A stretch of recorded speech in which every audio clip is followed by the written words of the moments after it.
Bismillahirrahmanirrahim. Ada 6 orang yang tidak boleh menjawab salam saya di sore hari ini. Saya ulangi lagi, ada 6 orang yang tidak boleh menjawab salam saya di sini. Yang pertama adalah orang gila, yang kedua orang tuli, yang ketiga orang yang sedang tidur, yang keempat orang bisu, yang kelima orang kafir, dan yang keenam adalah orang mati. Semoga 6 orang itu juga tidak ada di sini. Assalamualaikum warahmatullahi wabarakatuh.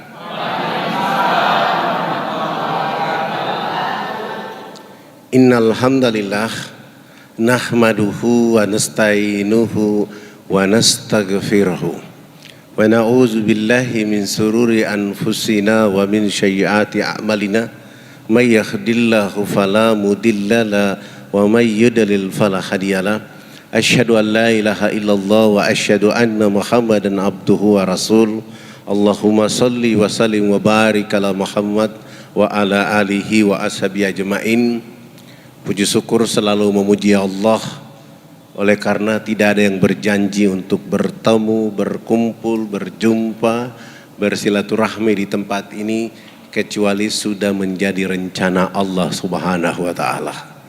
Alhamdulillah, dengan rencana itulah Allah menggerakkan panitia, tim dakwah Solo menghadirkan kita berduyung-duyung duduk di majelis yang insya Allah diberkahi dan dimuliakan oleh Allah.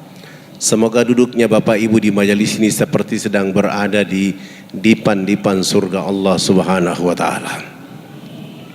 Salam tering salawat kepada Rasulullah Muhammad sallallahu alaihi wasallam, keluarganya, sahabatnya, tabi'in tabi'id, dan pada akhirnya sampai pada kita semua. Bapak Ibu hadirin saudara-saudaraku yang dimuliakan oleh Allah Subhanahu wa Ta'ala, 3 bulan terakhir ini saya rajin ke Solo. Banyak orang yang mencurigai saya, jangan-jangan pilpres, padahal bukan.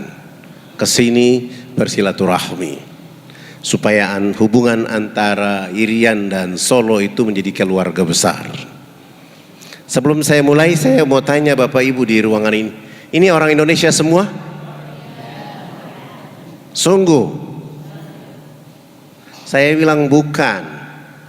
Orang Indonesia itu adalah orang yang pertama sholat subuh, pertama sholat duhur, pertama buka puasa, pertama sholat asar, pertama sholat maghrib, pertama sholat isya, pertama sholat jumat, pertama sholat idul fitri, idul adha, syuruk, duha, qiyamul lail. Siapa mereka? Orang yang rambutnya keriting, badannya hitam keling, mengawali kehidupan bangsa ini dengan Allahu Akbar, Allahu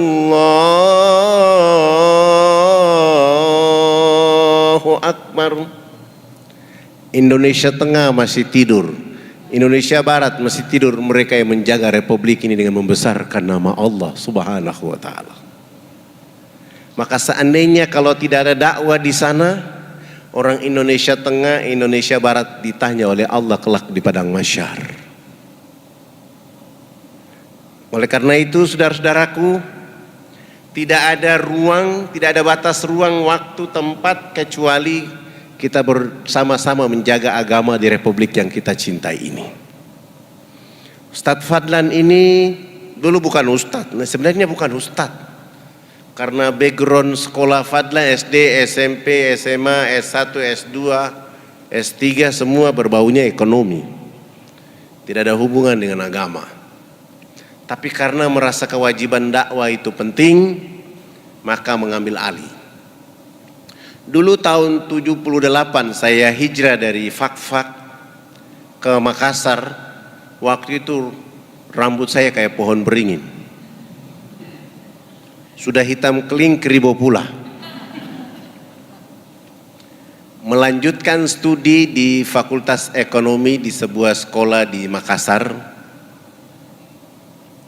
Waktu itu menumpang kapal barang karena belum ada kapal pelni. Naik kapal barang dari Fakfak ke Makassar itu 5 hari perjalanan. Begitu naik kapal, pengumuman dari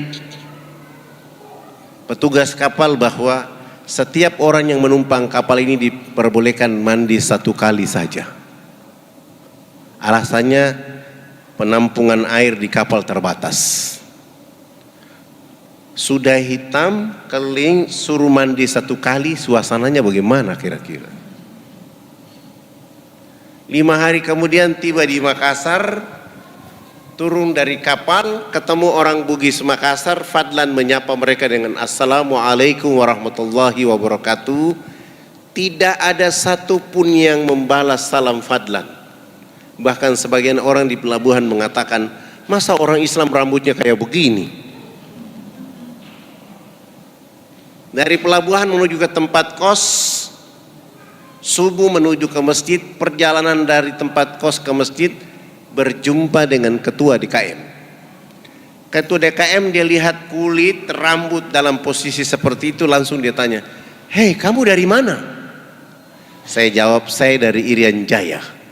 Langsung beliau mempercepat langkah meninggalkan saya. Sampai di masjid, dia perintahkan pemuda-pemuda masjid mengawasi.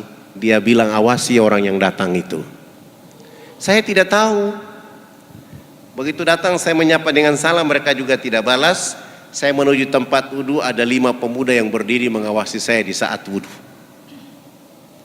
Selesai wudhu, masuk tahiyatul masjid, mereka awasi. Azan subuh, saya berdiri qobliyah subuh, diawasi. Qomat, saya berdiri berjamaah, ada 2 pemuda yang badannya kekar, berdiri di kanan dan kiri saya. Itu terjadi bukan pada saat sholat subuh, duhur pun demikian, diawasi, asar, maghrib, isya. Selesai sholat isya, ketua DKM menyuruh ketua RT datang ke tempat kos. Assalamualaikum warahmatullahi wabarakatuh. Waalaikumsalam, ada apa Pak? Saya ketua RT di sini. Saya disuruh ke sini karena warga di sini 1 hari ini resah dan gelisah atas kehadiran Anda di sini. Kami belum pernah melihat orang hitam rambut kayak begini masuk ke masjid. Untuk itu, supaya meyakinkan saya sebagai ketua RT di sini, saya disuruh bawa Al-Quran. Tolong Anda baca Quran, nanti saya kasih tahu bahwa Anda Muslim. Saya mulai bilang sama Pak RT, kalau saya baca Al-Quran di sini, saksinya tidak kuat.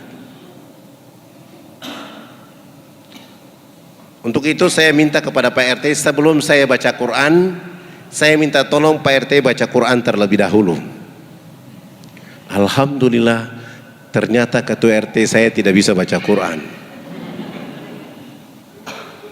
Saya langsung kasih tahu beliau bahwa besok subuh saya akan memimpin sholat subuh. Beliau kasih tahu ketua DKM, saya keluar cari tukang cukur rambut saya cukur rapi. Pagi-pagi besok saya ke masjid jadi imam. Alhamdulillah, selama saya kuliah di sana tidak pernah beli makan dan minum. Orang rebutan untuk melayani saya makan. Persoalan berikutnya, saya ke kampus, masalah lagi. Sampai di kampus, di ruangan itu semua orang gagah, ganteng, cantik. Sayalah yang mengotori ruangan itu. Sehingga teman-teman mencurigai saya dan bilang sama dosen mata kuliah agama Islam, segera usir orang ini, dia asal dari Irian Jaya. Saya tidak tahu, saya kebetulan duduk bagian tengah paling depan. Begitu dosen mata kuliah agama Islam dia masuk, menyapa kami dengan salam, selesai dia mengatakan, yang merasa tidak beragama Islam silakan keluar, karena hari ini adalah mata kuliah agama Islam. Saya tidak mungkin keluar. Tiba-tiba beliau berdiri dan menghampiri saya dan mengusir saya dari ruangan itu. Keluar! Kamu kan orang dari Irian Jaya kan? Saya baru tahu itu adalah saya. Saya tidak keluar, tapi saya berdiri dan maju ke depan kelas. Saya bilang sama dosen, sebelum saya keluar dari tempat ini, saya minta tolong Pak dosen dan teman-teman mahasiswa menjawab 3 pertanyaan saya. apakah agama Islam itu hanya untuk orang Arab dan orang Bugis Makassar saja, ataukah agama Islam itu rahmat untuk seluruh alam semesta? Pertanyaan kedua, siapakah sahabat Nabi rambutnya keriting, badannya hitam keling, suaranya merdu? Yang ketiga, saya minta tolong kepada dosen, tolong bawa Quran keliling kami dalam ruangan ini. Saya ingin mendengar saudari saya yang cantik dan saudara saya yang ganteng membaca Al-Quran baru saya keluar. Alhamdulillah, dosen membawa Al-Quran dimulai dari bangku urutan belakang sampai depan. Setelah Al-Quran sudah tiba di teman di samping kanan saya, dia baca Al-Quran selesai, dosen ini ambil Al-Quran, melewati muka saya dan menyerahkan Al-Quran ke teman di samping kiri saya. Saya bilang ini belum yakin juga ini. Sampai urutan mahasiswa 45, 46, saya berdiri merampas Al-Quran dari tangan dosen dengan urutan 47. Subhanallah, begitu saya buka Quran secara acak-acakan, surat yang diperlihatkan oleh Allah untuk saya baca waktu itu adalah surat Al-Hasyr yang artinya pengusiran. Saya baca 3 ayat terakhir selesai, dosen mengatakan dari 47 mahasiswa yang kuliah di ruangan itu hanya ada 7 orang saja yang bisa membaca Al-Quran. Dari 7 mahasiswa itu salah satunya lah pemilik rambut keribu berbadan hitam keling itu. Saya memberanikan diri maju ke depan kelas, minta waktu ceramah. Setelah ceramah 1,5 jam selesai, dosen mengatakan, alhamdulillah hari ini mata kuliah agama Islam kita sudah diajarkan dosen dari Irian, maka itu fadlan hari ini Anda lulus dengan nilai A. Saya bilang alhamdulillah, ternyata rambut keribu hitam keling rahmat juga ya. Dosen tidak salah, mahasiswa tidak salah, masyarakat di Pelabuhan Makassar tidak salah, di tempat kos saya tidak salah, karena opini sudah terlanjur diopinikan di seluruh Indonesia bahwa kalau cerita orang Irian pasti Kristen, perang suku, koteka, tertinggal dan terbelakang. Padahal dari sejarah agama-agama yang ada di pulau sana, agama yang tertua dan agama yang pertama adalah agama Islam. Dari mana agama Islam pertama kali masuk ke sana? Dakwah dari Sultan Malikul Soleh dari Samudra Pasai mengutus dai-nya turun ke Fakfak pada tanggal 17 Juli 1214 Masehi, bertemu dengan kepala-kepala suku, mereka mendakwakan mereka dan menghasilkan dakwah itu, jadi mereka menjadi muslim. Alhamdulillah, dari perjalanan dakwah Samudra Pasai, Wali Songo masuk dengan membangun masjid pertama oleh Raden Fatah, dan program berikutnya dilakukan oleh Sultan Hasanuddin dengan cara orang-orang Bugis datang ke Fakfak menikah dengan anak kepala suku, lalu mereka membantu dakwah di sana. Alhamdulillah, hari ini Fakfak sendiri sudah 99% muslim. Papua Barat hampir 65% muslim. Papua yang tadi tidak ada hari ini sudah menuju 45, menuju 55%. Kita sedang berjuang supaya bisa mengambil 60%, maka kita akan mengumumkan Indonesia emas untuk dunia dari dakwah agama yang kita lakukan.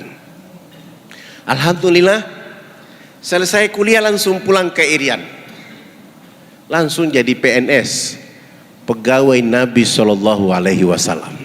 Jadi dai. Pekerjaan saya yang pertama adalah harus bertemu dengan Dewan Gereja Provinsi Irian Jaya di bawah pimpinan salah satu orang namanya Pendeta Alfon. Kenapa saya harus ketemu Pendeta Alfon? Pendeta Alfon ini menggunakan kekuatan gereja agar mengusir saya dari Jayapura. Saya bilang sama beliau, saya orang Islam Irian, Anda orang Kristen Irian.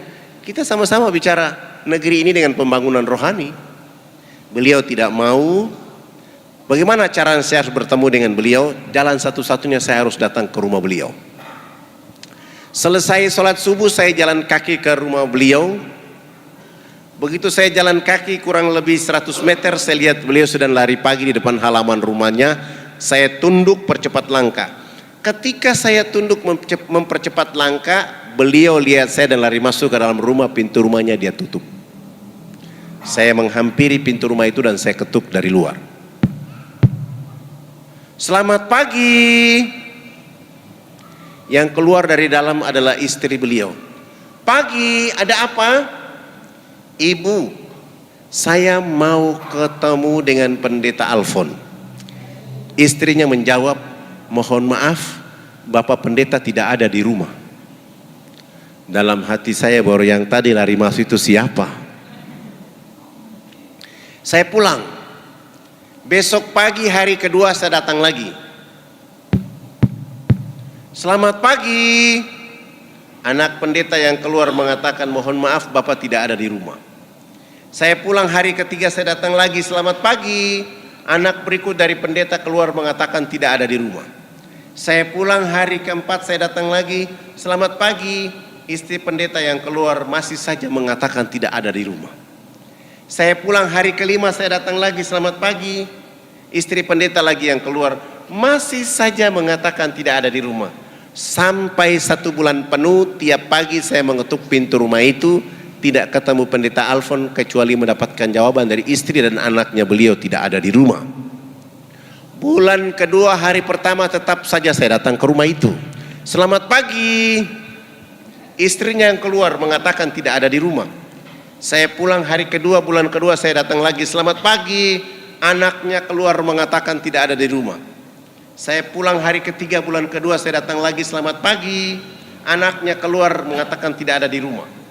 Saya pulang hari keempat saya datang lagi, selamat pagi. Istrinya keluar masih saja mengatakan tidak ada di rumah. Saya pulang hari kelima saya datang lagi, selamat pagi. Istrinya masih saja mengatakan tidak ada di rumah. Sampai hari ke-15 saya belum tiba di rumah itu, istri dan anak pendeta sudah menunggu saya di depan rumah. Begitu saya menyapa selamat pagi, langsung mereka mengancam saya. Anda ini tidak bosan tiap pagi datang ke rumah ini? Seakan-akan rumah ini menjadi tugas Anda tiap pagi. Saya pulang, besok pagi hari ke-16 bulan kedua tetap saja saya datang ke rumah itu. Selamat pagi. Istrinya keluar melihat saya, kamu lagi yang datang? Sampai 2 bulan penuh saya tidak berjumpa dengan pendeta Alfon, kecuali mendapatkan jawaban dari istri dan anaknya silih berganti tidak ada di rumah. Bulan ketiga hari pertama tetap saja saya datang ke rumah itu. Selamat pagi. Istrinya keluar mengatakan tidak ada di rumah. Saya pulang lagi, hari kedua bulan ketiga saya datang, selamat pagi. Anak pendeta keluar mengatakan tidak ada di rumah. Subhanallah.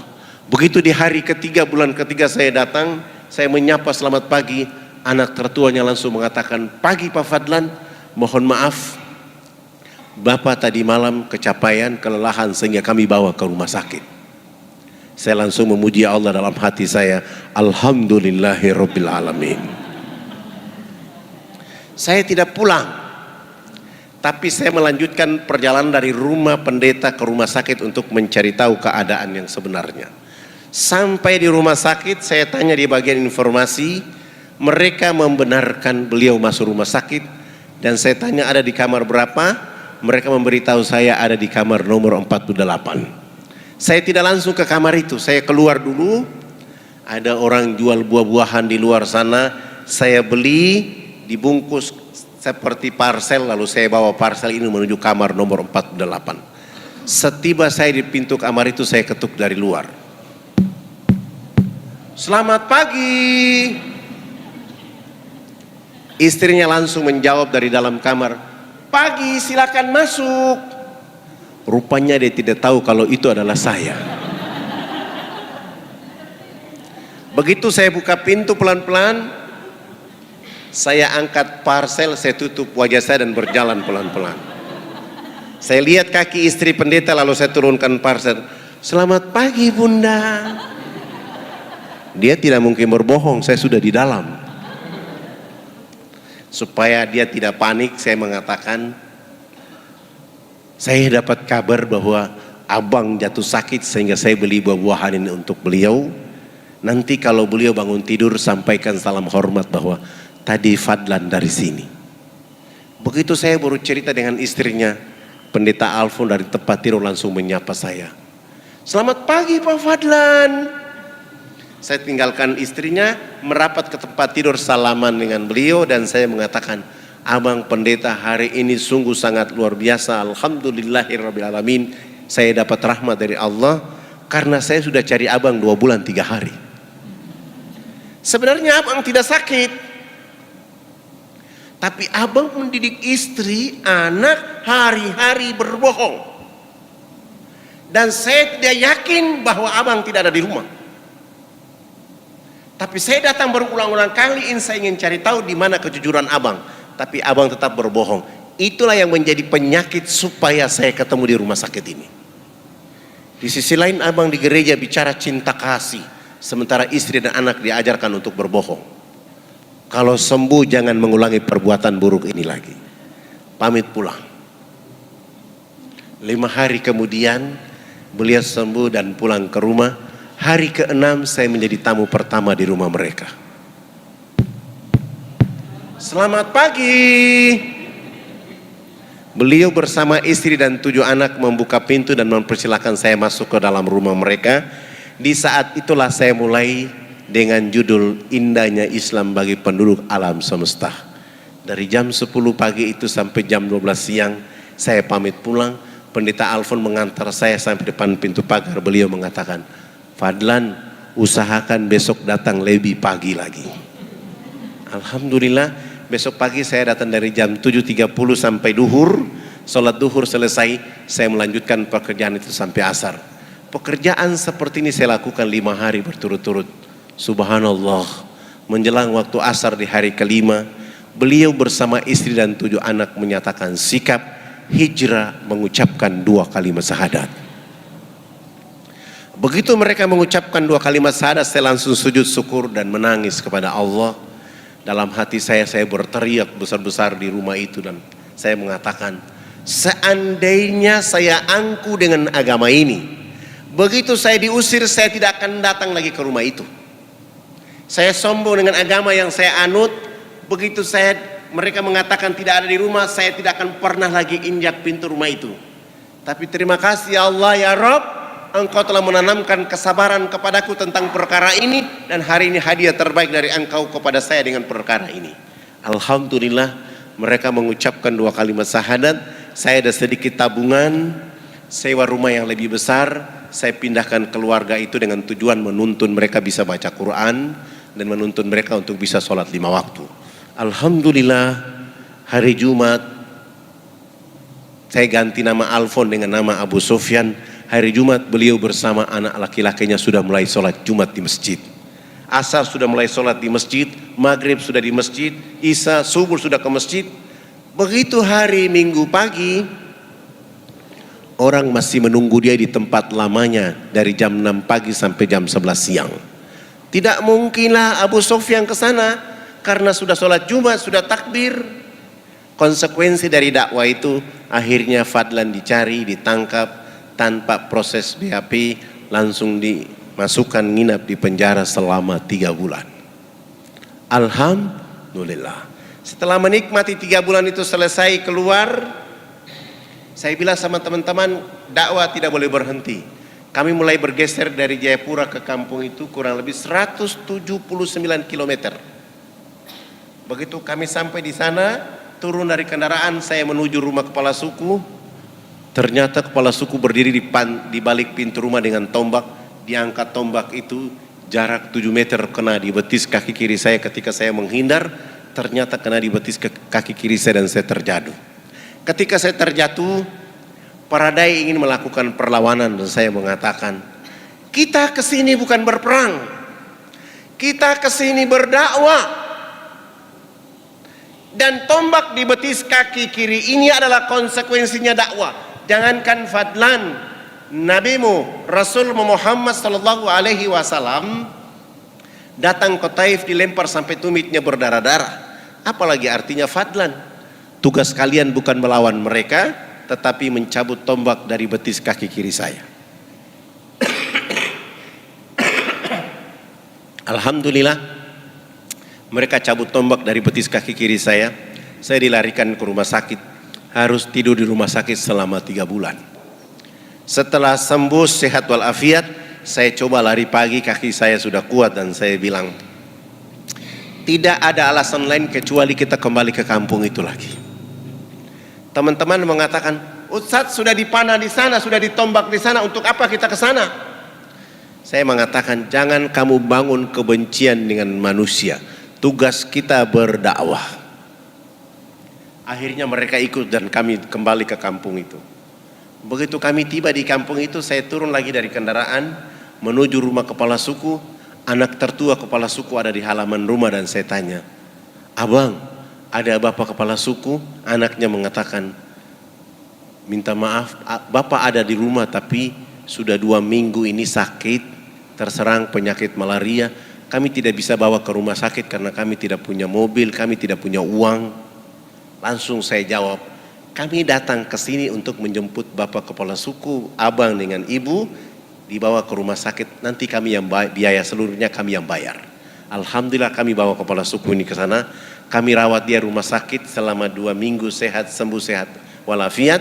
Sesudah itu kami cari mereka bekal kehidupan, antar kembali mereka ke kampung halaman. Kami kembali ke kota. 1 minggu kemudian baru kami mulai datang berdakwah di sana. Baru 3 hari kita bicara Islam, kepala suku ini bersama istri dan 13 anak, ditambah dengan 15 kepala keluarga di kampung kecil itu pun hijrah mengucapkan 2 kalimat syahadat. Ribut lagi, Fadlan dicari lagi, ditangkap tanpa proses BAP, langsung nginap di penjara selama 6 bulan. Alhamdulillah. Setelah 6 bulan keluar, saya bilang dakwah tidak boleh berhenti. Dakwah harus seperti air mengalir. Kapan tidak ada air di bumi orang akan kehausan. Begitu juga dakwah. Maka kami naik ke atas bukit untuk berdakwah. Subhanallah, baru berdakwah 2 bulan, Allah kasih hidayah kepada 30 kepala keluarga hijrah mengucapkan 2 kalimat syahadat. Ribut lagi Jayapura, Fadlan dicari lagi, ditahan untuk nginap di penjara selama 9 bulan. Alhamdulillah. Setelah 9 bulan itu selesai, saya mulai berpikir, hari terakhir dari bulan ke-9 mau keluar, orang yang biasa menangkap saya itu datang. Dia buka gembok penjara itu dan dia maki-maki saya di sana. Ruangan ini tidak ada orang lain yang masuk kecuali wajah Anda ini. Kenapa Anda tidak takut dengan penjara ini? Saya bilang, abang, saya bukan maling, saya bukan pembunuh, saya bukan pemberontak, saya juga bukan penjahat. Saya hanya ingin mencerdaskan saudara-saudara saya di negeri ini agar pasti tunduk memuji Allah dan mengikuti Rasulullah Muhammad SAW. Orang kaya abang ini suatu saat akan ditangkap oleh Allah dan disiksa oleh Allah habis-habisan karena abang salah menangkap orang. Bahasa saya ini ternyata membuat dia ketakutan dan dia bilang sama saya, jangan kau kasih takut-takut saya. Begitu keluar dari penjara, saya tidak kembali ke posko dakwah saya. Beliau bawa pulang saya ke rumahnya. Setiba saya di rumah, beliau bilang, ceritakan Islam kepada kami. Alhamdulillah, ini dakwah saya yang paling tercepat. 8 jam kemudian, beliau bersama istri dan 5 anak pun hijrah mengucapkan 2 kalimat syahadat. Saya mulai berpikir,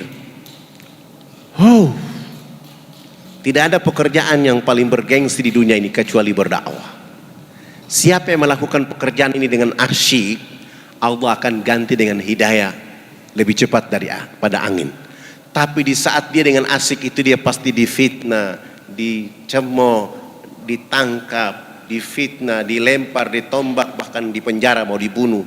Tapi Allah akan ganti dengan hidayah lebih cepat daripada angin. Mulai melirik dari Jayapura menuju pegunungan. Tidak punya uang, mau dan tidak mau kami harus jalan kaki. Berapa lama jalan kaki dari Jayapura ke gunung itu? 3 bulan.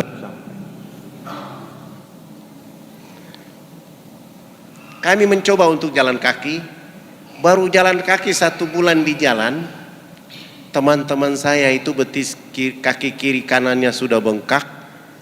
Mereka mulai tidak kuat mengangkat kaki kanan dan kaki kiri. Mereka bilang, kalau kita memaksa diri sampai ke lokasi, kita belum berdakwah, kita sudah dibunuh orang karena energi tenaga kita sudah habis. Akhirnya kami kembali ke Jayapura. 2 bulan tidak ada dakwah. Bagaimana caranya bisa sampai ke lokasi itu? Saya menghadap kepala desa, nama-nama kami semua saya ganti. Yang nama Zainuddin saya ganti dengan nama Paulus. Yang nama Zainal Abidin saya ganti dengan nama Markus. Yang nama Abu Bakar saya ganti dengan nama Adolf. Yang nama Fadlan saya ganti dengan nama Leo. Dengan cara ini baru kami bisa menumpang pesawat misionaris. Begitu kami beli tiket, kami semua diterima dengan KTP palsu itu. Besok pagi mau terbang, sore hari sudah menyiapkan modal sabun mandi 7 karton, sampo 7 karton, odol sikat gigi 7 karton, dan pakaian layak pakai 7 karung. Mencoba untuk memulai dakwah. Alhamdulillah 45 menit kemudian pagi hari itu kami terbang, tiba di lokasi. Kami disambut oleh saudara-saudara kami di sana, tapi sayang mereka semua dalam keadaan tidak berbusana kecuali menggunakan cawat. Cawat itu bahasa kerennya koteka. Ketika melihat kondisi ini saya mulai bilang, kalau begitu 1 minggu pertama kita tidak berdakwah. Kita melakukan interaksi sosial dengan mereka, pendekatan dengan mereka. Begitu bermain dengan mereka, sudah akrab dengan mereka, sudah dekat dengan mereka, lalu saya tanya, kenapa sampai Bapak Ibu di sini berpakaian seperti ini? Disitulah saudara-saudara kita menjawab, kami dilarang tidak boleh pakai pakaian karena baju yang kami pakai ini menjadi pakaian termahal di dunia atas nama kebudayaan. Sudah pakai pakaian koteka seperti itu, mereka juga dilarang tidak boleh mandi. Boleh mandi tapi hanya melulurkan tubuh badan mereka dengan minyak atau lemak babi. Berdiri jarak 500 meter dari arah mata angin kita yang hancur. Bau ya tidak enak. Sudah dalam keadaan tertinggal, terbelakang, bau badan seperti itu. Orang asing bawa minuman keras masuk ke pedalaman, kasih minum saudara-saudara kita di sana, mereka minum, mereka mabuk. Ada yang teler tidur di bawah pohon, ada yang di pinggir jalan. Ada ibu-ibu kita yang melahirkan di sana seperti binatang yang beranak di bawah pohon. Begitu bayinya keluar, untuk memutuskan plasenta dengan bayi mereka pakai ujung batu yang tajam. Sesudah itu ibu manusia dilarang untuk menyusui anaknya dengan air susu di sebelah kanan. Dia hanya boleh menete anak kandung dengan air susu di sebelah kiri, sementara air susu di sebelah kanan dipakai untuk menyusui anak babi. Ketika kami melihat keadaan itu, kami semua sujud dan menangis minta ampun. Dosa apa lagi kami hari ini? Saya langsung menjawab, tidak ada cara lain dan tidak ada agama lain yang bisa melakukan itu kecuali agama yang dibawa oleh Nabi Muhammad SAW. Dengan cara apa? Dakwah. Saya mentadaburi surat 16 ayat 125 surat An-Nahl. A'udzubillahi minasyaitonirrajim. Ud'u ila sabili rabbika bil hikmah wal mau'izatil hasanah wajadilhum billati hi ahsan. Minggu kedua dakwah dimulai. Kami coba bawa salah satu kepala adatnya, kepala sukunya, kami bawa dia ke sungai. Sampai di pinggir sungai saya bilang, Bapak, cawatnya dibuka dulu. Setelah beliau buka itu pakaian adatnya, beliau bersama kami langsung jebur masuk dalam sungai. Setelah itu naik, saya suruh dai berdiri depan dengan sabun, sampo, odol sikat gigi. Saya di belakang mereka dan kepala suku di samping kanan saya. Saya ambil satu sabun, saya kasih kepala suku dan saya bilang, Bapak kepala suku ikut gerakan kami. Kami gosok sabun di sebelah kanan, kepala suku ikut gosok sabun di sebelah kanan. Kami gosok sabun di sebelah kiri, kepala suku ikut gosok sabun di sebelah kiri. Tubuh badan kami sudah penuh dengan busa sabun. Saya ambil sabun dari tangan kepala suku, saya ganti dengan sampo 1 botol. Rambut jenis kami ini kalau belum kena air dengan sampo itu rambut tenang-tenang saja. Begitu kepala suku dia siram sampo di rambutnya, dia keramas, rambut keribu keriting itu dia mekar kayak bunga yang berkembang. Sehingga busa sampo itu makin tinggi, Begitu makin tinggi, jatuh kena hidung kepala suku. Kepala suku ini mencium bau harum dari sampo, langsung pergi, tidak mau lagi bilas dengan air. Begitu dia jalan, para dai mulai mengatakan, "Bapak kepala suku, harus disiram dengan air." Kepala suku menjawab, "Tidak anak, ini wangi." Rupanya selama hidupnya baru pertama mencium bau harum. Alhamdulillah, kepala suku ini 6 hari berturut-turut mandi tidak pernah bilas dengan air.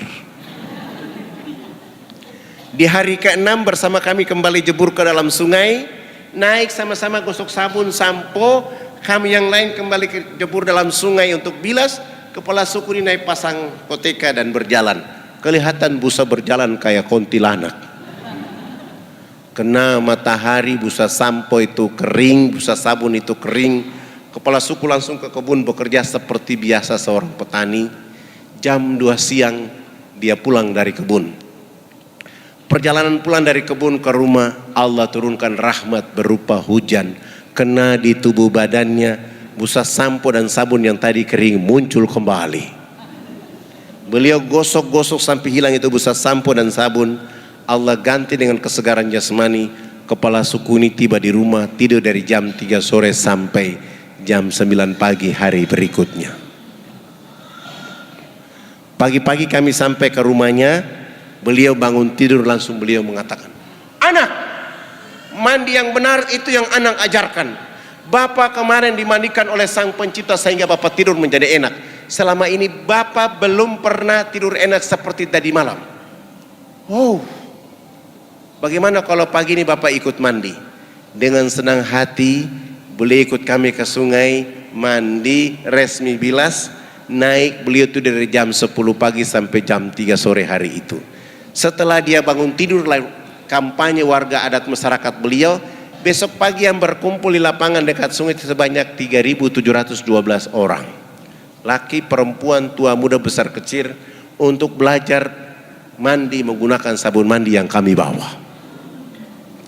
Kami ajarkan mereka dari jam 8 pagi sampai jam 12 siang, belum tuntas semuanya.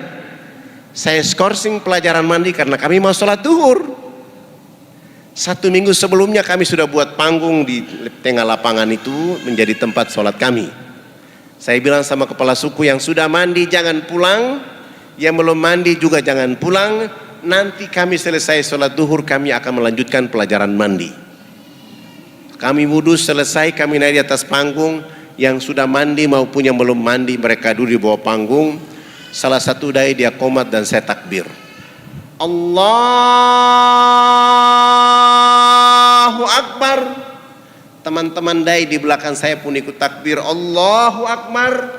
Begitu kami takbir, yang sudah mandi maupun yang belum mandi yang duduk di bawah panggung, semuanya serentak berdiri, berputar keliling panggung sholat dengan berlawanan arah jarum jam seakan-akan kami itu Ka'bah.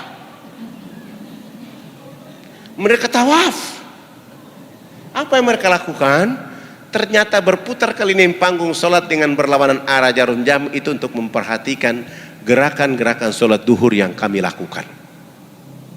Saya salam ke kanan, Assalamualaikum warahmatullah.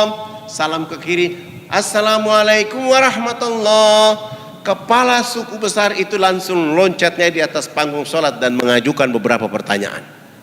Anak, kenapa anak dengan teman-teman berdiri dan angkat tangan dan mulutnya bicara-bicara? Itu maksudnya apa? Saya bilang dalam hati saya, subhanallah, baru mandi cerdas begini. Saya mencoba menjawab pertanyaan yang bisa masuk di akal pikiran mereka. Saya mulai jawab. Bapak kepala suku, mama-mama dan masyarakat, kami 20 dai ini agama kami Islam. Dalam agama kami diperintahkan Tuhan Allah Sang Pencipta dalam 1 hari 5 kali menghadapnya di saat dan waktu yang ditentukan. Tadi kami berdiri mengangkat tangan, itu artinya kami menyerahkan sepenuhnya kami punya jiwa, kami punya raga, dan kami punya kehidupan ini kepada Tuhan Allah. Yang kami bicara-bicara adalah Allah Maha Besar. Jiwa, raga, dan kehidupan kami ini kecil sehingga tangan kiri kami malu menutup dada kami, tangan kanan kami malu menutup tangan kiri dan dada. Terserah Allah mau menghukum kami terserah, mau memberi kami hadiah terserah, karena kami sudah menyerahkan sepenuhnya jiwa, raga dan kehidupan kami kepada Tuhan Allah. Kepala suku mendengar penjelasan saya, langsung beliau mengatakan, oh, ini agama yang benar. Menurut Bapak kami sudah Islam. Beliau mengajukan pertanyaan berikutnya, tapi kenapa sesudah itu anak dengan teman-teman bongkok badan? Apa artinya bongkok badan? Kenapa ruku? Saya jawab, kami bongkok badan itu supaya kami lihat di bumi ada fasilitas yang dikasih oleh Allah.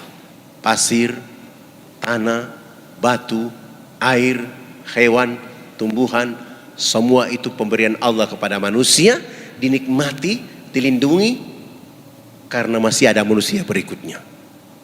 Oh, ini agama yang benar. Menurut Bapak kami sudah Islam. Tapi kenapa sesudah itu anak dengan teman-teman tunduk mencium papan itu? Apalagi artinya? Kenapa sujud?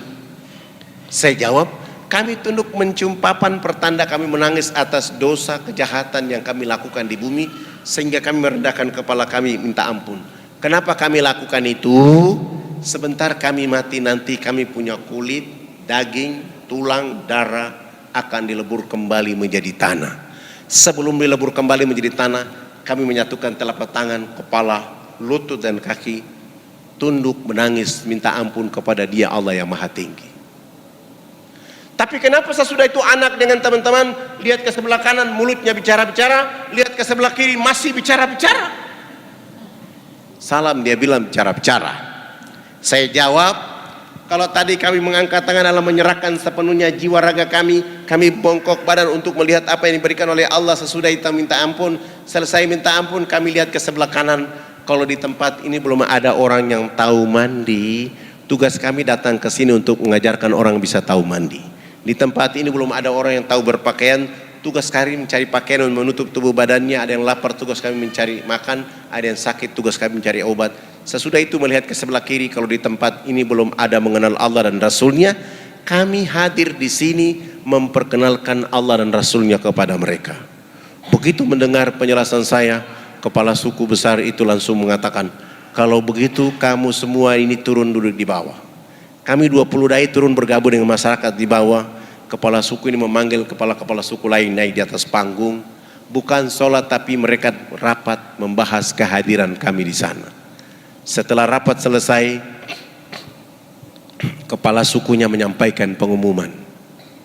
Hari ini kita senang karena anak-anak ini sudah datang mengajarkan agama yang benar.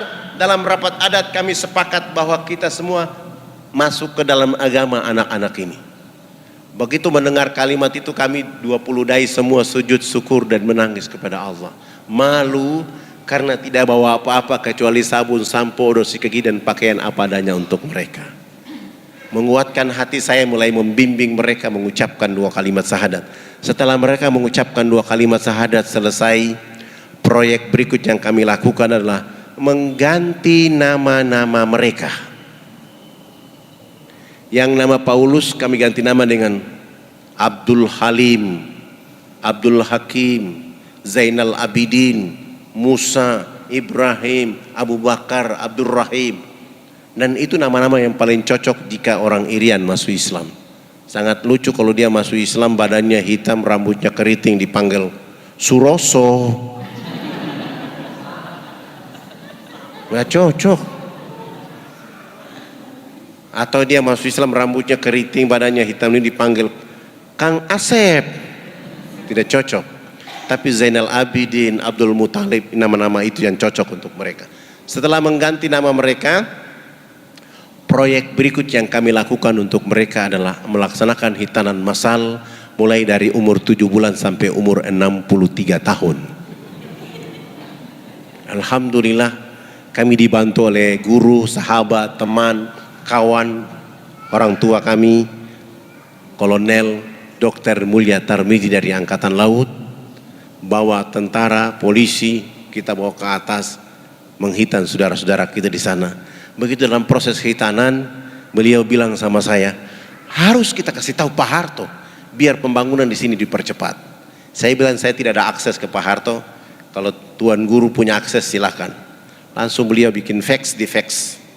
Pak Harto bilang, silakan bawa tua-tua adat dan kepala suku menghadap saya.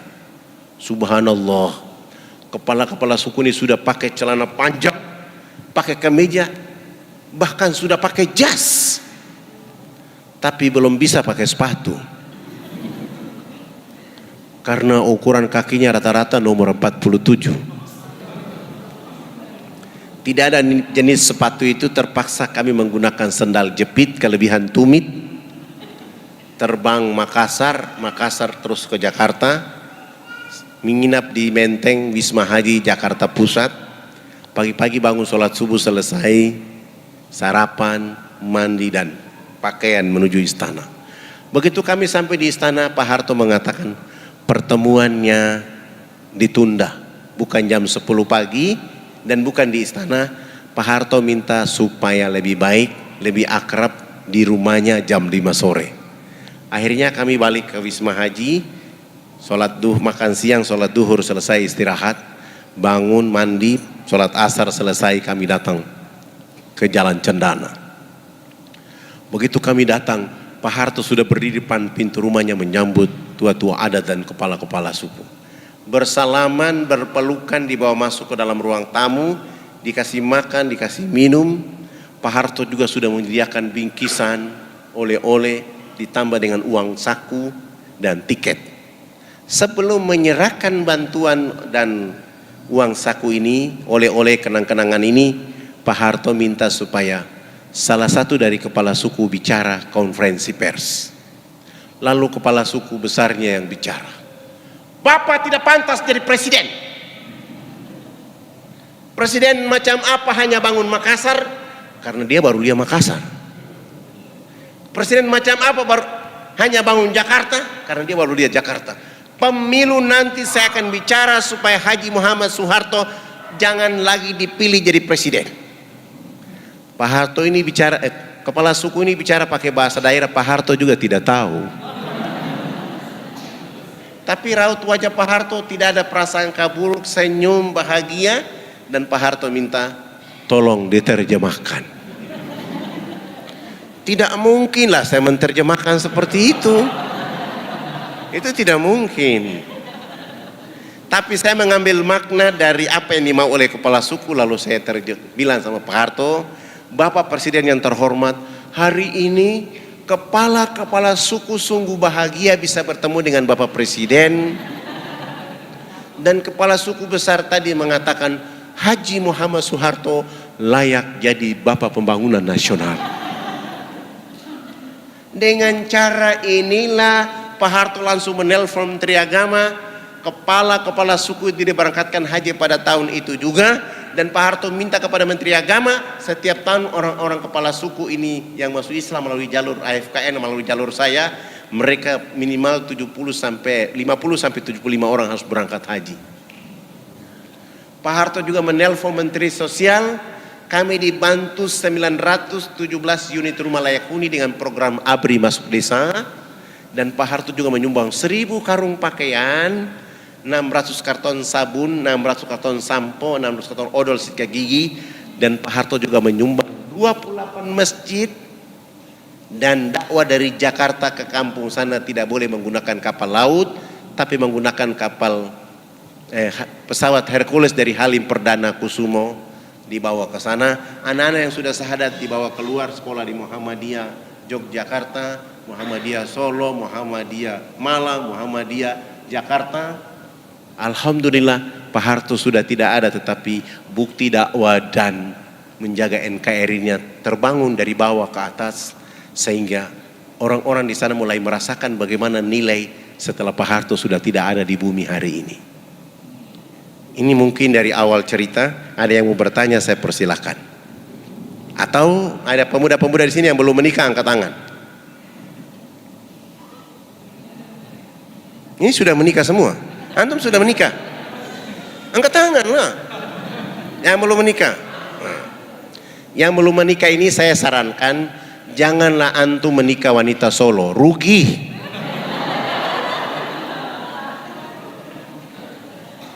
Ikut Ustadz Fadan ke Irian, dakwah di sana, sebelum berdakwah nikah dengan anak kepala suku dulu. Karena kalau antum nikah wanita Solo, anaknya anak Solo, anak Jawa. Tapi kalau antum menikah anak kepala suku di Irian, itulah anak Indonesia. Itu ahwat-ahwat yang masih bujang di sini juga, jangan nikah dengan mereka. Lapor dirimu kepada Ustadz Fadlan, nanti Ustadz Fadlan stok dari sana yang laki-laki, anak kepala suku menikah dengan mereka. Supaya kekuatan Solo, Irian jadi kekuatan besar.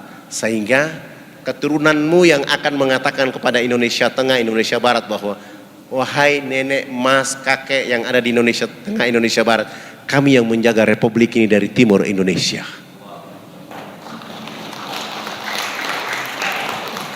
Oke, silakan yang bertanya, saya persilakan.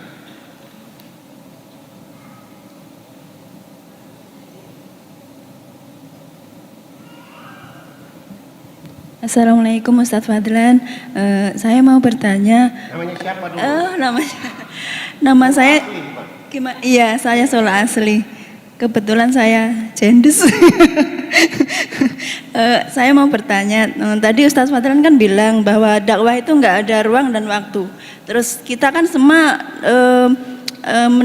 harus ya wajib ya untuk dakwah gitu. Terus apa yang harus kami lakukan untuk dakwah tersebut? Misalkan kan nggak ada ruang dan waktu, di sana-sana kan masih banyak yang belum tersentuh dakwah gitu loh.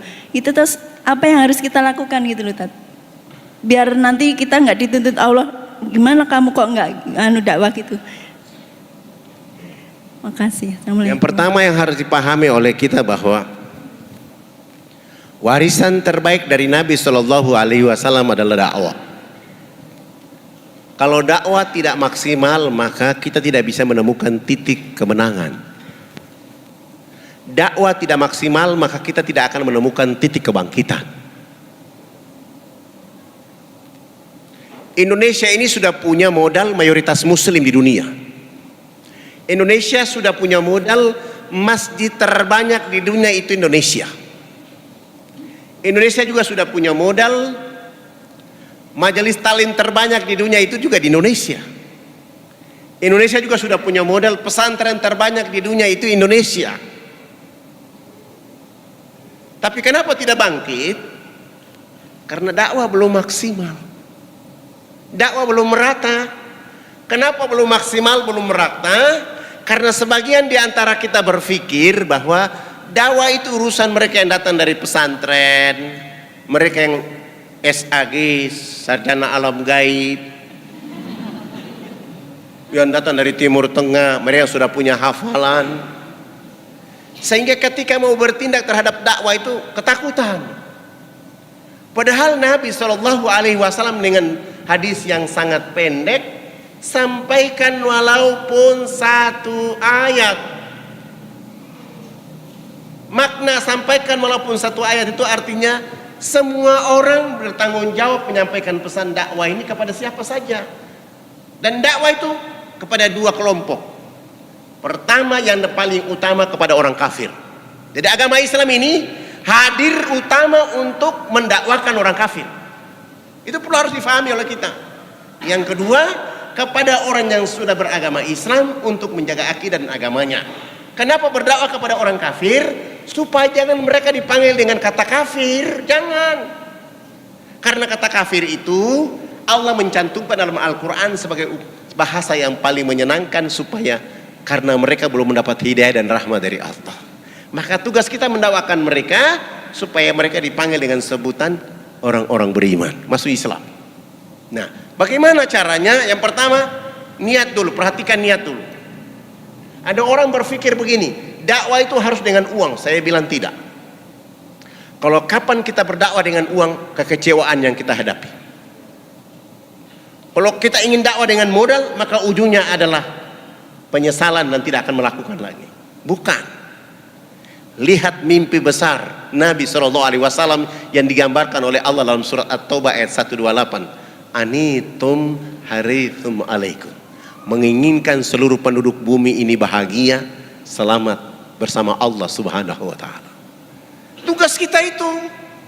menyelamatkan semua orang untuk mendapatkan rahmat kebahagiaan dengan Allah Subhanahu wa taala. Dan tidak ada kebahagiaan paling terbaik kecuali dengan Allah. Maka tugas kita menyampaikan dakwah kepada mereka dengan ilmu yang kita miliki, tugas kita mendesak kepada mereka. Tetapi wahai saudara-saudaraku, kalau kita tidak punya ilmu, Nabi mengajarkan kepada kita modal paling besar setelah niat adalah milikilah akhlak yang terbaik dalam hidup. Itu kekuatan dakwah kita. Sekarang saya tanya antum, kalau bicara akhlak saya tanya antum, yang bapak-bapak, yang ibu-ibu, antum ada maling, ini andaikan ini satu kompleks, maling datang ke rumahmu, dia masuk ke dalam rumah ambil emas istrimu 40 gram, uang 35 juta, dia sudah ambil. Dia mau keluar ketahuan oleh warga, akhirnya warga ribut. Warga sudah siap dengan balok, dengan kayu, dengan bensin untuk bakar dia. Kira-kira apa yang antum lakukan terhadap maling ini? Ada yang bantu saya bisa?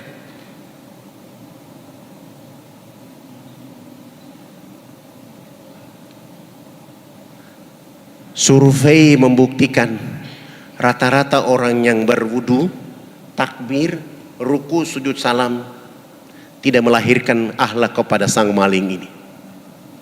Pasti dia dipukul, dia diancam, dia dilaporkan ke polisi, bahkan dibakar. Padahal esensi maling itu datang kalau kita dengan dakwah kepada dirinya, dia akan bertobat selama-lamanya. Kita sebagai orang yang punya emas dicuri, sebagai suami yang punya istri emasnya dicuri, tampil di tengah-tengah warga yang sedang berdiri dengan tombak, dengan panah, dengan segala macam, dengan palu-palu, dengan segala macam semua. Katakan kepada mereka, hei saudara-saudaraku, istirahat kalian, kalian keluar semua. Ini adalah tamu saya. Setelah mereka pergi, bawa maling itu ke ruang tamu, suruh istri siapkan makanan dan minuman yang enak untuk dia makan. Di saat dia makan minum bilang sama dia, karena antum datang ke sini tidak memberitahu saya, sehingga ala kadarnya saya siapkan. Lain kali antum ke sini 3 hari sebelum datang kasih tahu, saya akan masak ayam 1 ekor untuk dirimu sendiri. Sesudah itu antar dia keluar. Pasti emas yang ada di dalam kantong dia, uang yang ada di kantong dia akan kembalikan dan dia akan bertobat. Di perjalanan dia akan katakan, itulah orang Islam dengan kecerdasan Islam kepada diri mereka. Ini energi yang paling kuat. Niatnya jadi maling, berubah menjadi orang yang beriman. Kenapa saya tanya ini? Karena saya punya kasus. Dia agamanya Protestan, mencuri lagi, bukan lagi mobil tetangga yang mau diambil, dan sudah bawa keluar itu mobil.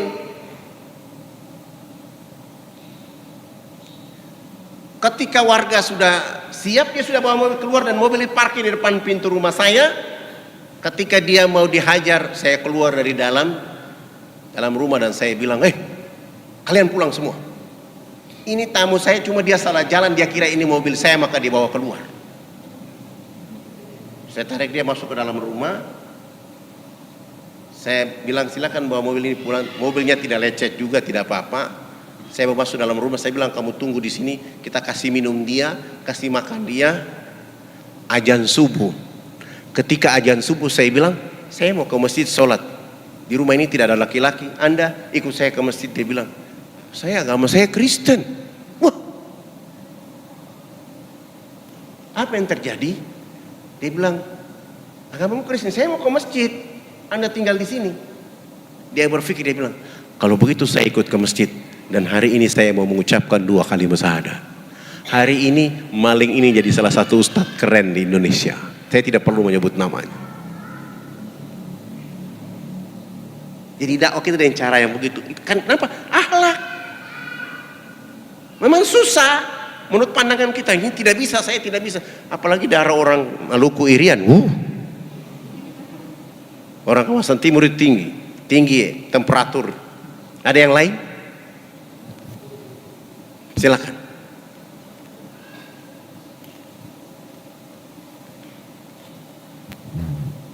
Assalamualaikum warahmatullahi wabarakatuh. Waalaikumsalam warahmatullahi wabarakatuh. Saya cuman pengen tanya gini aja Ustaz. Nama saya Ardi Tad. Saya cuman pengen tanya, Ustaz ini agama Islam sudah dari kecil atau mu'alaf gitu dulunya? Cuman itu aja Ustaz. Terus misalkan apa namanya dari kecil masuk Islam, apa keluarga-keluarganya juga semuanya Islam gitu aja. Terima kasih. Assalamualaikum warahmatullahi wabarakatuh. Waalaikumsalam warahmatullahi wabarakatuh. Ustadz Fadlan ini sejak Sultan Malikul Soleh berdakwah ke sana, uyutnya Ustadz Fadlan sudah muslim saat itu. Ayah saya seorang guru agama, dan kami belajar Islam lebih banyak kepada beliau. Ditambah lagi hijrah ke Makassar, dari Makassar juga datang ke Jawa Timur, ke Ponorogo, ketemu beberapa guru untuk terus menambah ilmu. Ya, ditambah-tambah pergi ke Timur Tengah, ditambah-tambah sedikit, itu menjadi modal. Dan kami lakukan itu terus sampai hari ini. Saya sudah wakafkan diri saya dan keluarga saya untuk pekerjaan ini. Dan saya menganggap itu paling damai, paling asik. Karena saya juga sudah ditawarkan berkali-kali jadi anggota partai. Ada yang sudah transfer uang ke rekening antar mobil, dengan catatan keluar bicara dakwah lewat partai. Saya bilang enggak, tidak asik kalau saya di partai karena ada aturan di partai. Itu sudah saya hadapi setiap musim pemilu. Ini tahun kelima dari pemilu saya selalu berhadapan dengan itu. Saya menghindar. Biarlah seperti dai sehingga saya bisa ketemu dengan masyarakat. Dan saya sudah ditawarkan jadi gubernur berapa kali, saya juga tidak mau. Kepala-kepala adat sudah minta, saya harus masuk, enggak. Saya mengambil keputusan ini karena satu hal yang harus saya kerja hari ini. Salah satu kepala suku beliau sudah meninggal dunia. Beliau bilang begini,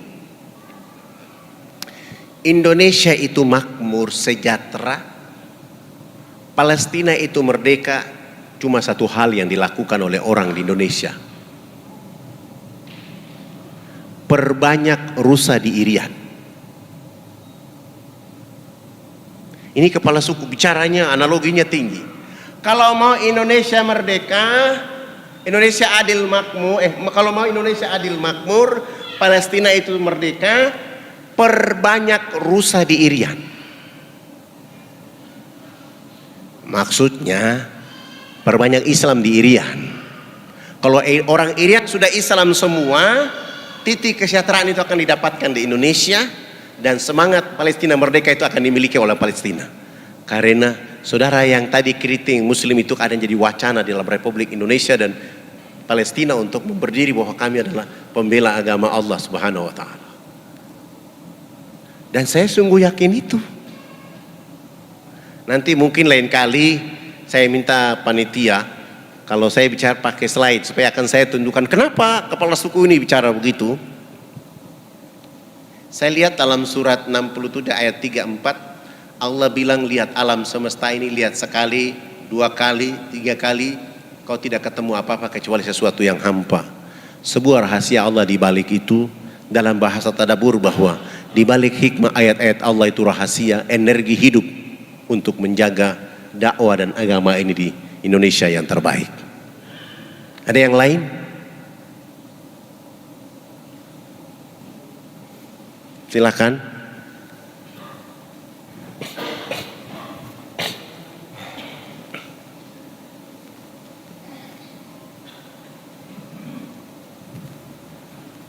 Wah, ini yang mau ke Irian ya.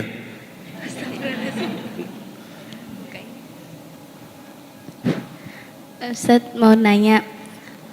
Assalamualaikum warahmatullahi wabarakatuh. Waalaikumsalam warahmatullahi wabarakatuh. Silakan nanya. Ustadz mau nanya, kan biasanya orang mu'alaf itu lebih kuat, imannya lebih kuat daripada orang Islam yang udah dididik dari kecilnya. Kenapa itu Ustadz? Karena semangat dia mencari ilmu, sementara orang Islam ya itu aja. Semangat orang mualaf itu mencari ilmu, sementara orang Islam ya itu saja. Apa yang dilakukan oleh orang tuanya itu yang dilakukan. Dia tidak punya modal pemahaman kepada agama. Sehingga kenapa mualaf itu lebih kuat, lebih dahsyat bicaranya, lebih energi, karena dia sudah merasakan bahwa yang pernah dilakukan itu salah, maka peluang memperbaiki dirinya dengan menambah ilmu Islam. Orang Islam sendiri belajar bahasa agama juga setengah-setengah. Kenapa? Karena orang Islam sendiri tidak merasakan indahnya dakwah. Coba saya tanya antum, apakah pernah di lingkungan dekat masjid ini atau di masjid di tempat antum tinggal, pernah kalian selesai sholat subuh, sholat duhur, sholat asar, sholat maghrib, sholat isya, setiap selesai sholat ketua-ketua RT berdiri pintu rumah, pintu masjid masing-masing, absen warga yang masuk ke masjid? Nggak ada. Padahal rukun negara Republik Indonesia ini qul huwallahu ahad, ketuhanan yang Maha Esa. Nah, kalau ada ayat yang menjabarkan, ada aturan yang menjabarkan berkaitan dengan undang-undang ayat ketuhanan yang Maha Esa, maka setiap warga negara terutama ketua RT berhak mendakwakan warga mereka di lingkungan mereka yang seagama dengan mereka supaya mereka mampu menjaga agama. Itu nggak ada penjabaran ayat itu. Seakan-akan dipamerkan ketuhanan yang Maha Esa, sesudah itu dilanggar lagi sampai hari ini. Padahal perlu penjelasan apa makna ketuhanan yang Maha Esa itu. Nah, jawabannya dijawab oleh lagu Indonesia Raya, bangunlah jiwanya, bangunlah badannya, baru dapat Indonesia Raya. Nah, bagaimana dilakukan mendapatkan Indonesia Raya? Cuma dua. Satu, jiwa harus dihidupkan dengan agama ini.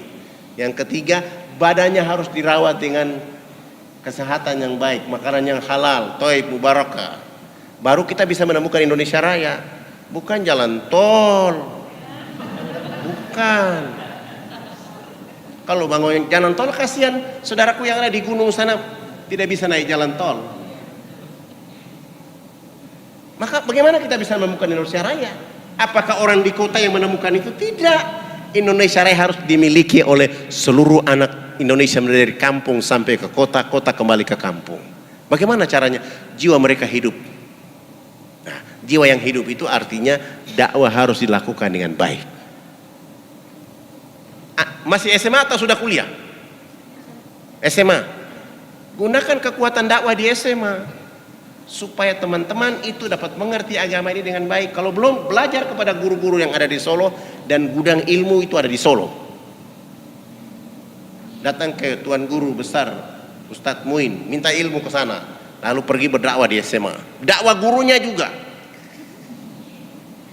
Karena banyak guru yang juga tidak mengerti Islam, sekedar bunyi saja. Dakwah ke mereka, inilah yang kurang di Republik ini. Padahal tujuan kita menjaga Republik ini kalau dakwah itu hidup.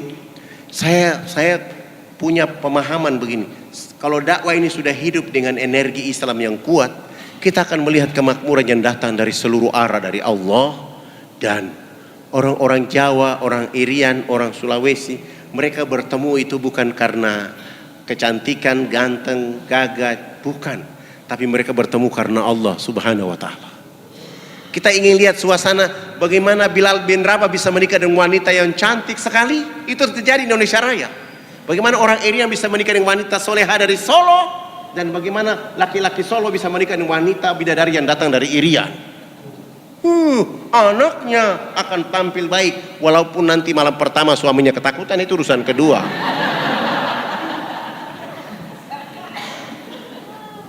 Tapi penting bagaimana kita membesarkan mereka dengan Islam, pemahaman ini.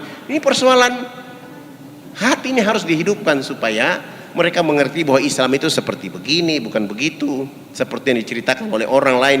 Enggak, Islam itu harus seperti itu. Ada yang lain? Oke, silakan.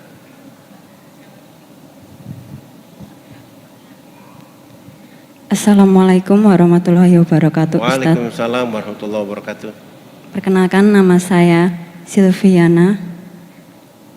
Saya ingin bertanya sesuatu, Ustadz. Jadi saya ini adalah seorang mu'alaf. Alhamdulillah. Saya ingin bertanya, bagaimana cara saya ini sebagai anak berdakwah pada kedua orang tua saya? Karena saya berharap suatu saat nanti orang tua saya bisa masuk Islam, Ustadz, seperti itu. Lalu pertanyaan kedua, apakah benar jikalau orang tua itu memiliki perbedaan keyakinan? Karena orang tua saya kan masih Kristen, itu kalau sudah meninggal apakah anaknya itu tidak bisa mendoakan, seperti itu, Ustadz? Terima kasih. Wassalamualaikum warahmatullahi wabarakatuh. Assalamualaikum warahmatullahi wabarakatuh. Mbak sebagai seorang mualaf harus berdalam agama, belajar semua agama, belajar semua ilmu dari para guru. Yang kedua, setelah mempelajari Islam harus kuat menghadapi ayah ibu, mendakwakan mereka walaupun mereka janji dengan harta, dengan iming-iming segala macam semua, tetapkan hati dalam Islam. Dan apakah orang tua yang sudah meninggal dalam keadaan Kristen didoakan? Enggak sampai, doa enggak diterima, kecuali dia masih hidup. Dan itu tugas umat Islam, mendoakan seluruh orang kafir supaya mendapatkan hidayah dari Allah, termasuk kepada ayah dan ibumu. Kalau dia masih hidup, doakan dia supaya dapat hidayah dari Allah. Kapan mulainya? Di saat berdakwah dengan mereka, sampaikan hidayah itu, sampaikan Islam kepada mereka dan berdoa supaya mereka dapat hidayah. Saya kasih satu kasus begini. Ada anak SMP, dia orang Ambon, bapaknya itu dedenggot pembangunan gereja di Indonesia. Anak ini dia bergaul dengan anak-anak Irian yang Muslim, sehingga kelakuan dia kelakuan Islam. Dia tiap hari mencuri sarung dari rumahnya, keluar dia isi dalam tasnya, begitu sholat maghrib dia ikut sholat maghrib. Dia belum syahadat, tapi dia ikuti teman-temannya yang SMP. Maghrib, Isya, ketika menjelang subuh dia minta izin lagi, dia bilang saya mau pergi belajar kelompok dengan teman-teman. Padahal dia pergi sholat subuh dengan teman-temannya, sesudah itu baru mereka belajar. Itu dilakukan terus menerus dan dia merasakan Islam itu indah. Akhirnya dia masuk Islam. Begitu dia masuk Islam, dia pulang ke rumah, dia bilang sama ayah dan ibunya, saya sekarang sudah masuk Islam, maka bapak ibu tidak boleh lagi marah kepada saya, tidak boleh lagi, oh ini saya sudah Islam. Apa yang dilakukan oleh setelah dia masuk Islam?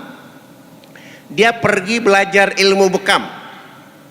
Belajar ilmu bekam, ilmu urut, segala macam, kiropraksis, semua selesai. Semua yang berkaitan dengan herba yang diajarkan Nabi dimengerti oleh dia. Begitu bapaknya sakit, dokter mau ke rumah, dia bilang sama ibunya, jangan bawa dokter ke rumah, akulah dokter dari ayah. Sampai ke rumah, bapaknya kena stroke. Dia bekam bapak dan ibunya. Sesudah itu bapaknya dalam keadaan sakit di terapi, dan bapaknya tanya, ini pengobatan apa? Dan dia bilang, ini adalah pengobatan yang diajarkan oleh Nabi yang kalian benci kepadanya. Kenapa saya memiliki masuk Islam? Karena ternyata pelajaran dari Nabi ini membuat tubuh badan kita sehat semuanya. Dia terapi bapaknya, ibunya selama 3 minggu berturut-turut. Minggu keempat sehat walafiat, minggu kelima dia syahadat.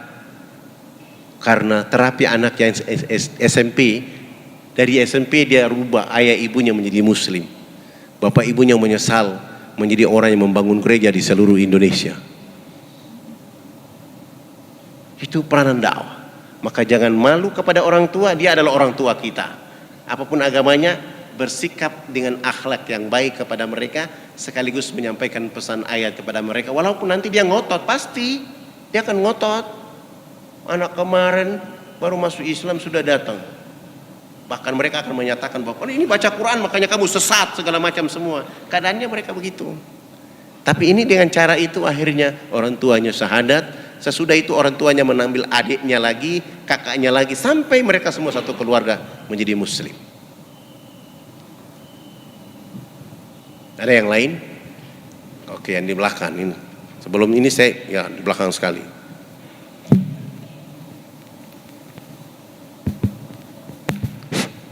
Assalamualaikum warahmatullahi wabarakatuh. Waalaikumsalam warahmatullahi wabarakatuh. Nama saya Wiono. Ustadz, saya mau tanya, tadi Ustadz sempat menyinggung masalah partai nggih, politik nggih. Karena ini sebentar lagi kita mau ada pemilu. Saya mau tanya bagaimana pandangan Ustadz tentang capres dan cawapres tahun ini. Terus bagaimana saran Bapak Ustadz kepada khususnya jamaah ini dan umumnya para calon pemilih dan warga Indonesia di sini. Terima kasih. Assalamualaikum warahmatullahi wabarakatuh. Waalaikumsalam warahmatullahi wabarakatuh. Perlu saya jelaskan, Jokowi itu orang Indonesia dari Solo. Prabowo itu juga orang Indonesia dari Solo juga ya. Solo Raya juga kan? Orang Indonesia. Mereka semua orang Indonesia, wakilnya juga orang Indonesia, tidak orang lain. Tetapi yang perlu dipahami oleh kita, kejujuran itu penting. Keteladanan itu penting. Kejujuran itu adalah topik terbaik jadi pemimpin. Dan Nabi sudah mengajarkan kepada kita menjadi pemimpin ini cuma 4 hal saja. Sidik, amanah, tablik, fatona. 4 itu. Nah, Bapak Ibu tinggal melihat siapa di antara mereka berdua itu. Yang amanah, yang fatona, yang jujur. Nah, karena ini pertanyaan capres itu, supaya kisi-kisi ini saya berikan kepada seluruh orang Islam di Republik ini. Kenapa Allah menyuruh pemerintah negara menetapkan tanggal 17 April 2019. Saya lihat Al-Quran itu ayat Allah paling spektakuler. Iqra bismi rabbikal ladzi khalaq. 17 ini Allah ingin ingatkan kembali kemenangan kepada orang Islam tentang tanggal 17 di bulan Agustus. Allah ingin mengulangi tanggal kemenangan itu kepada orang Islam di tanggal 17 April. Kenapa? Tanggal 17 ini adalah tanggal orang yang biasa menuju kemenangan. Hayalal falah, mereka yang satu hari 17 kali menghadap Allah. 17 rakaat. Di sana ada angka 4. Oh, angka 4 itu di sana ada Abu Bakar, ada Umar, ada Utsman, ada Ali, ada Syafi'i, ada Maliki, ada Hambali, ada Hanafi. Ada Hajar Aswad, ada Irak, ada Yamani, ada Samsi, ada Yamani. Udah. Terus di sana ada 20, 19. 20 itu sifat Allah, mulai dari wujud, kidam, baka sampai. Terus di sana ada angka 19. Nabi bersabda, memulailah kalian dengan sebuah pekerjaan dengan kata Bismillahirrahmanirrahim. Huruf hijaiyah itu angkanya 19. Billah. Itu artinya orang yang memikir cerdas dengan kebangsaan Indonesia, dia akan memilih yang benar untuk mendapatkan rahmat dari Allah Subhanahu wa taala. Memilih yang benar untuk mendapatkan keberkahan dari Allah Subhanahu wa taala. Memilih yang benar untuk bagaimana agama ini hidup, agama ini jalan. Memilih yang bagaimana supaya ulama ini tentram, terus menyampaikan dakwah. Memilih yang bagaimana supaya nilai ketuhanan Maha Esa itu berjalan dengan baik, kemanusiaan itu ada di seluruh tanah air, persatuan itu terjaga, dan kita akan menciptakan kerakyatan yang benar, kerakyatan penuh dengan hikmah. Lalu kita akan menghasilkan keadilan bagi bangsa dan negara. Pilihlah itu. Udah jelas? Gak boleh saya menyebut nama orang.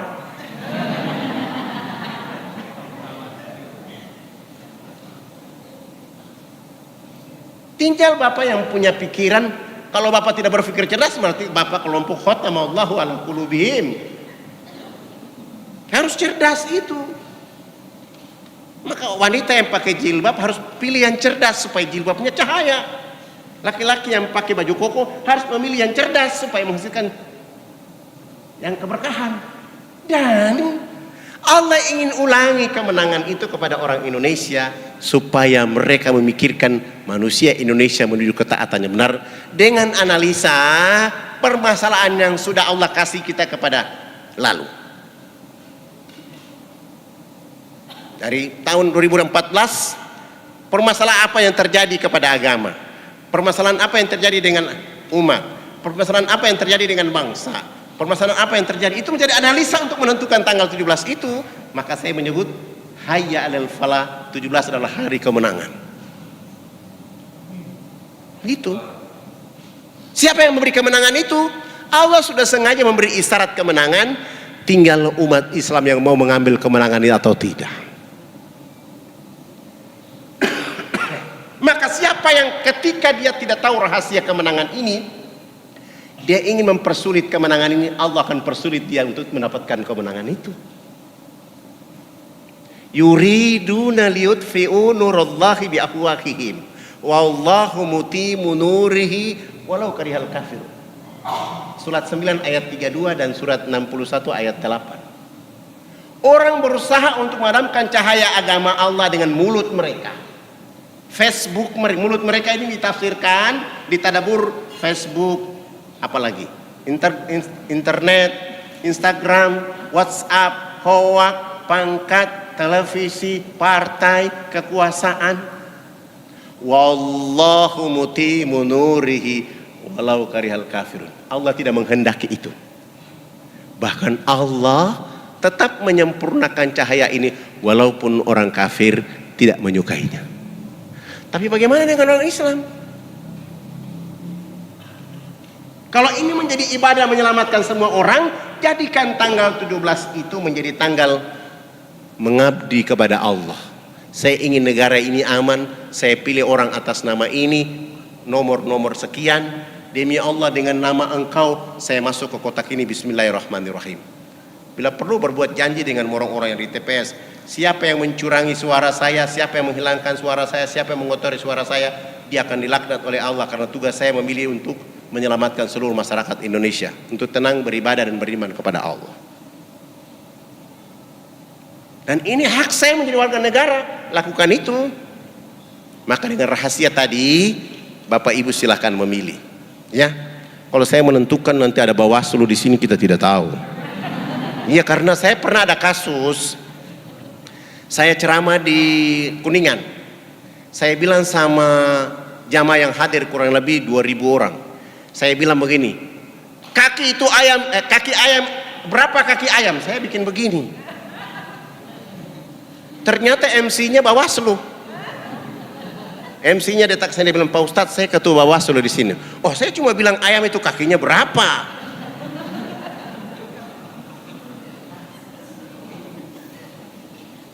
Jadi tidak boleh. Jadi itu nanti ini, tapi era sekarang boleh bicara itu, tapi saya tidak boleh gunakan ini. Nanti orang mengatakan, walaupun masjid ini dijadikan menjadi pusat peradaban, pusat perang, pusat politik, pusat pendidikan, boleh. Kalau ada orang melarang tidak boleh.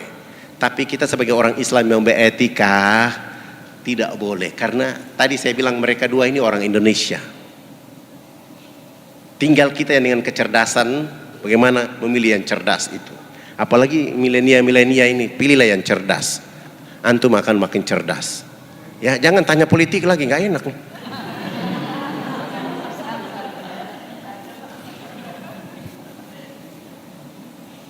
Saya kira tidak ada. Kalau tidak ada, saya cerita satu terakhir ya. Ini berkaitan dengan yang akhwat dan ikhwan. Setelah kita berdakwah di lokasi di pegunungan selesai, saya bercoba untuk kita datang ke satu tempat lagi. Jalan kaki ke lokasi untuk berdakwah 12 hari. Begitu kami tiba ke lokasi ini, berdakwah selama 3 bulan seorang saja yang masuk Islam. Saya mulai berpikir bagaimana supaya bisa banyak orang syahadat. Saya turun dari gunung, jalan 12 hari, terus naik kapal ke Surabaya, menghadap pengurus masjid di Sunan Ampel Surabaya. Saya minta tolong bantu saya pakaian layak pakai, sabun, sampo, odol sikat gigi. 2 bulan kemudian terkumpul 600 karung, 200 karton sabun, sampo, odol sikat gigi, dan beberapa bantuan lain saya bawa. Besok mau berangkat, ada alumni dari Yayasan Sunan Ampel, tinggi orangnya, putih, cerdas, namanya Firman. Dia bilang begini sama saya, bolehkah saya ikut dakwah di Irian? Boleh, tapi jangan tanya gaji karena saya tidak punya uang. Kalau antum ikhlas silahkan. Dia bilang saya ikhlas. Akhirnya dia ikut saya. Kami bawa bantuan ini sampai ke lokasi.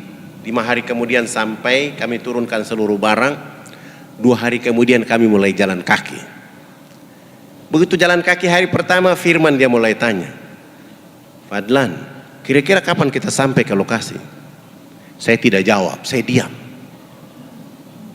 Besok pagi jalan lagi, menjelang asar kami istirahat. Dia tanya lagi, masih lama ya? Saya tidak jawab. Hari ketiga dia tanya lagi, saya tidak jawab. Hari keempat dia tanya, saya juga diam. Hari kelima langsung dia marah. Oh, kalau saya tahu dakwah begini saya tidak ikut antum ke Irian. Tolong pulangkan saya mau kembali ke Jawa Timur. Untuk apa saya menyusahkan diri di sini? Saya mulai peluk beliau dan saya bilang, Firman, ente tidak pantas beragama Islam. Antum tidak pantas menjadi umatnya Muhammad. Coba tengok 1400 tahun yang lalu, seorang anak manusia dalam rahim ibunya, ayahnya wafat. 6 tahun kemudian ibunya juga wafat, diasuh oleh kakeknya Abdul Muthalib. 2 tahun dari perjalanan itu kakeknya juga meninggal dunia, wafat. Walaupun di sana ada Ja'far, ada Ali, wahai Firman, Muhammad tidak pernah mengeluh sedikit pun bicara tentang dakwah. Antum baru datang dari Jawa Timur, antum mengeluh. Silakan antum mau pulang saja, di sana ada binatang buas, antum mau mati aja. Saya bicara begitu, akhirnya dia ketakutan dan dia bilang, kalau begitu kita jalan lagi. Kami jalan sampai ke lokasi 12 hari. Berdakwah selama 3 bulan tidak ada orang masuk Islam dan saya mulai bilang, ini Ustaz tidak ada orang masuk Islam karena niat nawaitku ya, antum yang salah. Supaya menghidupkan niat antum, niat dakwah ini, ada metode dakwah berikutnya. Apa itu Ustaz? Bagaimana kalau saya nikahkan antum dengan anak kepala suku yang namanya Yakomino? Hah? Hei Firman, saya tidak bicara dakwah. Saya tidak bicara ganteng, saya tidak bicara cantik, saya bicara dakwah. Jangankan antum, saya yang orang Irian ini juga tidak mau menikah dengan wanita di sini. Tapi untuk kondisi dakwah yang hari ini, yang paling cocok, yang paling tepat adalah antum. Apa kata dia? Ustadz, kalau begitu kasih saya waktu istihara dulu. Iya, begini pakai istihara.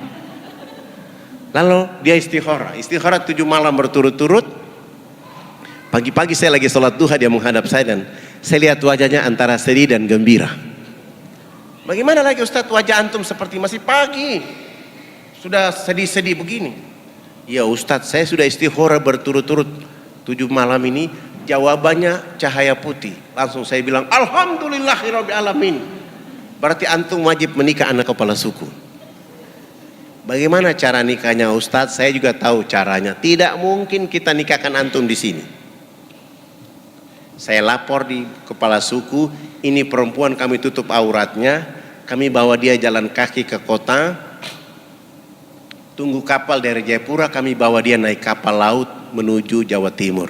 Sampai di Jawa Timur, perempuan yang nama Yakomina ini masuk Islam, kami ganti nama dia dengan Khadijah. Dia tinggal selama 3 tahun 6 bulan di Mojokerto, ngaji masuk salon, ngaji masuk salon, ngaji masuk salon, menghabiskan biaya salon 23.775.000. Rambut kribo itu kami rebonding kasih lurus.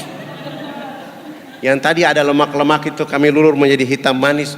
Begitu dia pakai gamis, jilbab bergo, baru Firman bicara. Ustadz, kenapa? Itu orang Irian dipoles kayak orang Yaman ya. Dulu ente tidak mau, sekarang baru memuji. Kira-kira kapan akad nikah? Alhamdulillah 5 hari kemudian Ustadz Firman menikah dengan Khadijah. 3 tahun 6 bulan dia ada di Mojokerto itu bisa hafal juz 28, 29, 30 dan 112 hadis dan dia sudah bisa ceramah. Saya bilang ini modal ini. Akad nikah selesai, saya bilang haram hukumnya 2 pasangan ini tinggal di sini. Karena ulama ustadz di sini banyak. Tugas saya bawa laki-laki ini dan perempuan bawa pulang. Dibawa sampai ke sana, saya mulai berpikir Kalau kita jalan kaki 12 hari, keringat ini membuat perempuan kembali ke habitatnya.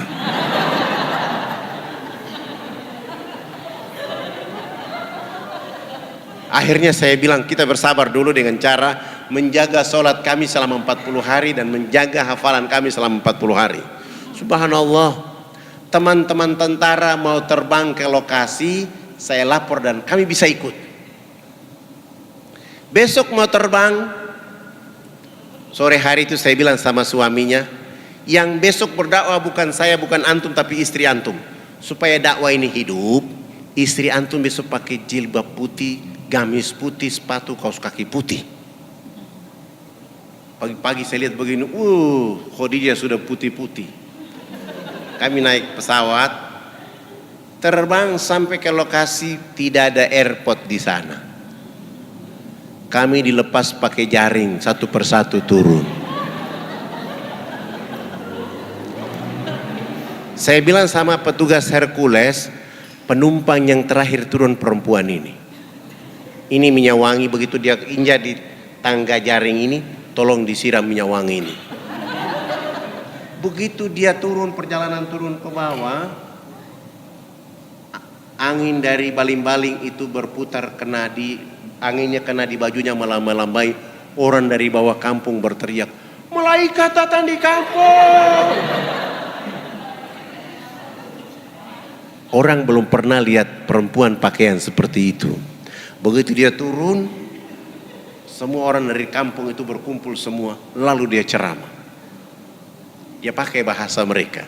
Saya bisa bicara seperti begini. Saya bisa pakai pakaian seperti ini. 3 tahun 6 bulan saya ke negeri mereka mengajarkan saya tentang kehidupan dan peradaban. Dan hari ini saya tidak boleh tinggal di sana, saya harus bawa contoh peradaban untuk kita di sini hidup. Agar ayah, ibu, keluarga di sini berubah supaya benar-benar menikmati apa yang dikasih oleh Allah Sang Pencipta di tempat ini. Dia ceramah 1,5 jam, satu perempuan berdiri mengatakan, "Hei Yakomina, kami bersedia masuk Islam, tetapi kami juga cantik seperti kau." Suaminya mulai bilang sama saya, "Pak Ustadz, kira-kira di tengah hutan ini salon mana yang mau datang?"